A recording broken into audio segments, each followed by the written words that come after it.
ఆంధ్రప్రదేశ్లో రాష్ట్ర రాజకీయం పూర్తిగా పీక్స్కు చేరిందా? ఖచ్చితంగా అవును అనే చెప్పాలి.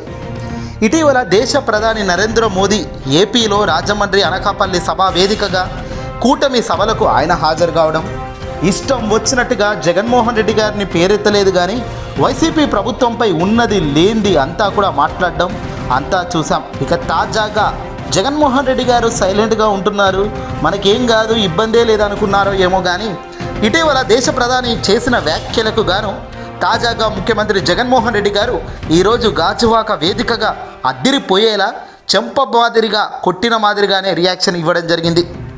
విశాఖ స్టీల్ ప్లాంట్పై ముఖ్యమంత్రి జగన్ సంచలన వ్యాఖ్యలు చేశారు. ఆయన గాజువాకలో మాట్లాడుతూ స్టీల్ ప్లాంట్ ప్రైవేటీకరణ కాకపోవడానికి తానే కారణమని డైరెక్ట్గా చెప్పారు. అందరూ ఆలోచన చేయమని అడుగుతా ఉన్నా. 5 సంవత్సరాలుగా స్టీల్ ప్లాంట్ ప్రైవేటీకరణ జరగలేదు అని అంటే దానికి కారణం, దానికి జగన్ అనే ముఖ్యమంత్రి ఒప్పుకోలేదు కాబట్టి అది జరగలేదు అన్నది ప్రతి ఒక్కరూ కూడా ఆలోచన చేయమని కోరుతా ఉన్నా. ఈ ఎన్నికల్లో కూడా స్టీల్ ప్లాంట్ అమ్మకం ఆపేలా ఆ బాబు, ఆ దత్తపుత్రుడు, ఆ బీజేపీల కూటమిని ఓడించి నా తమ్ముడు అమర్కు ఓటు వేసి మొత్తం దేశానికి ఒక గట్టి మెసేజ్ ఇక్కడి నుంచి పంపించండి అని కోరుతా ఉన్నా. 5 ఏళ్లుగా అందుకు నేను ఒప్పుకోకపోవడం వల్ల అది జరగలేదన్నారు. ఎన్నికల్లో కూటమి గెలిస్తే స్టీల్ ప్లాంట్ ప్రైవేటీకరణకు ఆపలేమని, కూటమికి ఓటేస్తే ప్రైవేటీకరణకు ఓటు వేసినట్లేనని స్పష్టం చేయడమే కాదు, ఇక్కడ చంద్రబాబు, పవన్ కళ్యాణ్లను ఇరకాటంలో కూడా జగన్ పెట్టడం జరిగింది. దమ్ముందా? కూటమికి ఓటేస్తే ప్రైవేటీకరణ ఆపుదాము, ప్రైవేటీకరణ చెయ్యలేము అని చెప్పే దమ్ము మీ ముగ్గురికి ఉందా అంటూ జగన్ గాజువాక వేదికగా అదిరిపోయేలా ప్రశ్నల వర్షం కురిపించారు. భార్య దేశ ప్రధాని అయిన నరేంద్ర మోదీ ముఖం కూడా చూడకుండా ఆనాడు చంద్రబాబు నాయుడు గారు తిట్టిన విషయం మనకు తెలిసిందే. నీ భార్యను తిట్టాడు, నిన్ను అవమానించాడు. మీరు పొత్తులో ఉంటే ఒక మాదిరి, పొత్తులో లేకపోతే ఒక మాదిరి మాట్లాడే వ్యక్తివి నువ్వు, అసలు రాజకీయాల్లో ఇది ఏంటి అని జగన్ ప్రశ్నించాడు మోదీపై. మొట్టమొదటిసారిగా దేశ ప్రధాని నరేంద్ర మోదీపై కూడా జగన్ ఆగ్రహం వ్యక్తం చేయడం ఇదే తొలిసారి. వాస్తవానికి ఇక్కడ దేశ ప్రధాని నరేంద్ర మోదీ రాజకీయాలకు పూర్తిగా పతాళంలోకి తొక్కుతూ తాను వేస్తున్న అడుగులు నిజంగా బ్యాడ్ అనే చెప్పాలి. ఏ చంద్రబాబు నాయుడునైతేనే వెన్నుపోటుదారుడు అన్నాడో, ఏ చంద్రబాబు నాయుడునే పోలవరం ఏటీఎం మాదిరిగా వాడుకొని తింటున్నాడు అని మోదీ స్వయంగా అన్నాడు. నీ మాదిరిగా పిల్లనిచ్చిన మామను వెన్నుపోటు పొడవలేను నేను అని నరేంద్ర మోదీ కామెంట్ చేసింది మర్చిపోయాడా మోదీ గారు?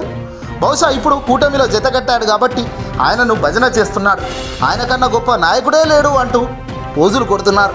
నిజంగా మరి అప్పుడు మీరు చెప్పిన మోదీ మాటలు నమ్మాలా, ఇప్పుడు 2024లో డ్రామాల మోదీ గారిని నమ్మాలా అంటూ జగన్ నేరుగా గాజువాక ప్రజలను ప్రశ్నల వర్షంతో కడిగి పారేశారు. దీంతో దిక్కు దోచని పరిస్థితుల్లో ఇప్పుడు కూటమి డిఫెన్స్లో పడింది. నిన్న మొన్నటి దాకా జగన్ సైలెంట్గా ఉండడం, పెద్దగా కేంద్రం పెద్దల జోలికి వెళ్ళకపోవడంతో జగన్ పోడు భయపడుతున్నాడు, ఇది అది అంటూ ఎల్లో మీడియాలో రెచ్చిపోయే కథనాలు వచ్చాయి. కట్ చేస్తే జగన్ వీటికి చెక్ పెట్టేశాడు. చూస్తూ ఏకంగా ఈసీ రెచ్చిపోతుంది. చూస్తూ జగన్పై ప్రతిసారి కేంద్ర పెద్దలు దురుసుగానే మాట్లాడుతున్నారు.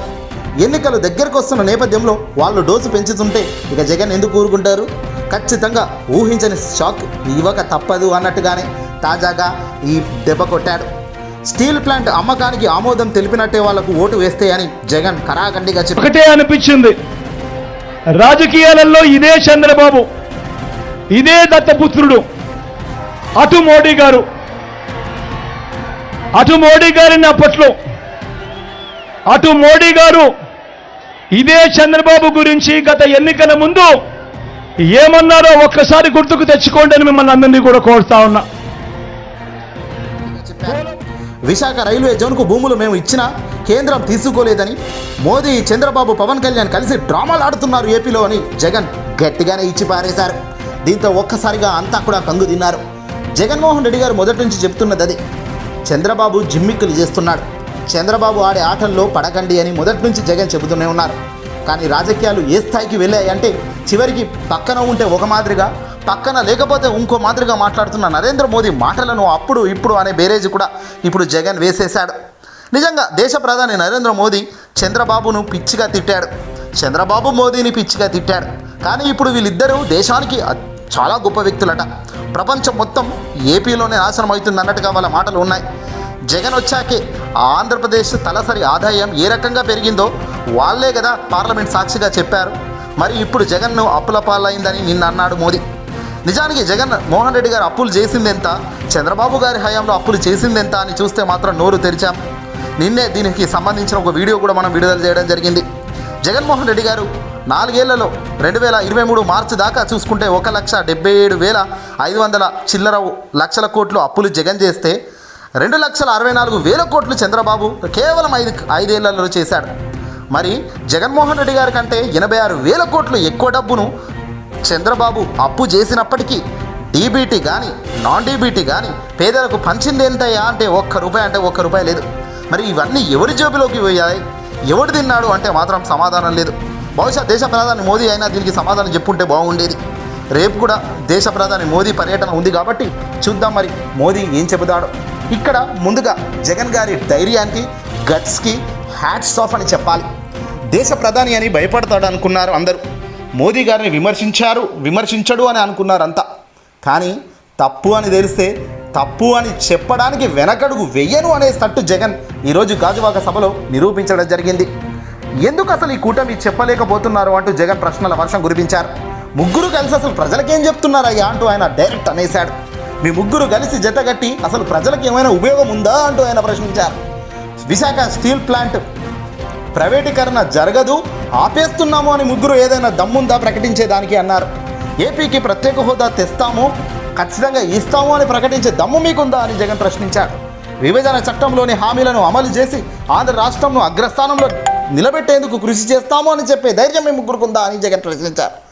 ఈ వేటికి సమాధానం చెప్పని పిచ్చి కూటమి పిచ్చి లెక్కలు చెబుతూ ప్రజల మీద పడేడుస్తున్నారు. ఒకడొచ్చి 6 గ్యారెంటీలు అంటాడు, ఇంకోడొచ్చి మేనిఫెస్టో, కూటమి మేనిఫెస్టో అంటాడు. సరే మరి కూటమి మేనిఫెస్టోకైనా మోదీ మద్దతు ఉందా? కూటమి మేనిఫెస్టోలో కనీసం ఫోటో లేదు మోదీ గారిది. కనీసం దాన్ని పట్టుకొని ఫోటో దిగేందుకు కూడా ఇష్టపడలేదు ఆ రోజు తెలుగు బీజేపీకి సంబంధించిన అధ్యక్షులు. మరి ఇలాంటి స్థాయిలో మేనిఫెస్టోలు విడుదల చేస్తున్న ఈ ముగ్గురిని నమ్మాలా, సింగిల్గా నిలబడ్డ మాట మీద నిలబడుతున్న వ్యక్తిని నమ్మాలా అన్నదే ఇప్పుడు ప్రజలు డిసైడ్ చేసుకోవాల్సిన అంశం, డిసైడ్ చేసుకోవాల్సిన టైం వచ్చింది. ఏదేమైనా ఆవేశపడమాకండి, అబద్ధాలు నమ్మమాకండి. ఇంకా 2-3 రోజుల్లో ఇంకా బీభత్సమైన అబద్ధాలు చెప్పవచ్చు, బీభత్సమైన కుట్రలకు పన్నవచ్చు. కానీ ఒక్కటి మాత్రం మీరు ఆలోచన చేయండి, ఓటు వేసేటప్పుడు మాత్రం ఎవరు మనవాడు, ఎవడు మన ఇంటికి మేలు చేసేవాడు, రాబోయే కాలంలో మన ఇంటిని కాస్తో కూస్తో మేలు చేసేందుకు కృషి చేసేవాడు ఎవడో అన్నది ఆలోచన చేసి ఓటేయండి. అంతేగాని పిచ్చి కూటమిలకు వంగకండి. అనవసరంగా ఒక్కసారి కూటమికి కనుక మనం ఛాన్స్ ఇస్తే మన జీవితమే చిన్న భిన్నమయ్యే ఛాన్స్ కనబడుతుంది తప్ప ఎదిగే ఛాన్స్ లేదు. ఆలోచన చేసి అడుగులు వేయండి మిత్రులారా. ఈ వీడియోని అసలు లైక్ కొట్టి షేర్ చేయండి.